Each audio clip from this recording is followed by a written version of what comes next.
Okay, so I wanted to talk about the Eclipse shotl and its Ash of War Death Flare because I think it's very similar to the Death's Poker Ash of War, and I think it's due to just how long the animations are for those weapons. You have a long window of when you can actually do the follow-up attack for both, except Death Flare might have an even longer window because it has an even longer animation, I think. So I think most people know what the animation looks like, but essentially you raise the weapon in the air for a second, and then you know, bring it down in a slash that ends at your side, and that's the full animation. And during the entirety of that animation, you have a window to input the Ash of War again and do a follow-up that ends in an explosion. But they gave it a buff recently where during the first part of the animation where you raise the sword up, you can roll out of it as well.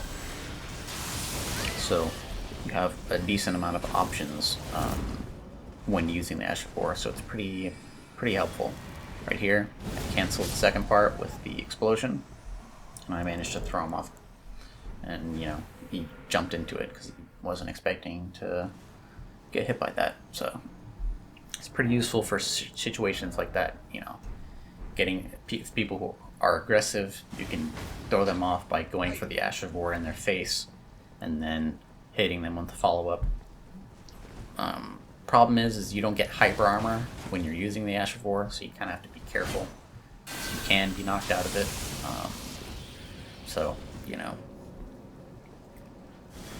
That's a problem. Another problem is people being extremely passive when you're using it. So you see a lot of the times I'll go for the Ash of War and I won't actually cancel the first part of the animation with a roll. And the reason for that is I want to try to trick them into coming in and attacking me while they have time, right? So that's why I don't cancel the first part of the animation, because I don't really want them to know that you can do that. I want them to try and come into me. And then at the end of the animation, I want to hit them with the follow-up attack. And so that's why you'll see me not cancel it out, because that's essentially what I want to do. But people I've fought against were pretty passive, and so every time I tried to do that, they just wouldn't come in, which is fair. Death Light is a pretty scary status effect, so definitely worth it to just try and wait for the buff to run out. So makes sense, but it made it kind of difficult to use in that sense. But all in all, it was pretty fun when I was able to land it. But that's pretty much all I got to say about it. It's a pretty interesting Ash of War.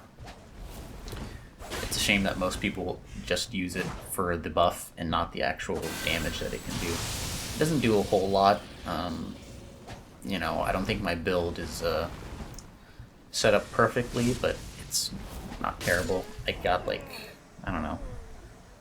600 AR or something along the lines, but I think that's without any buffs. So you could get that up probably more, but it did decent damage. So the Ash of War, usually it would hit for 700 or something, which for an Ash of War kind of sucks, but it's good in the sense that it's somewhat surprising, because people don't really ever expect it. So it was useful in that way, but in terms of actually doing really good damage, I don't think it's all that strong, but definitely fun.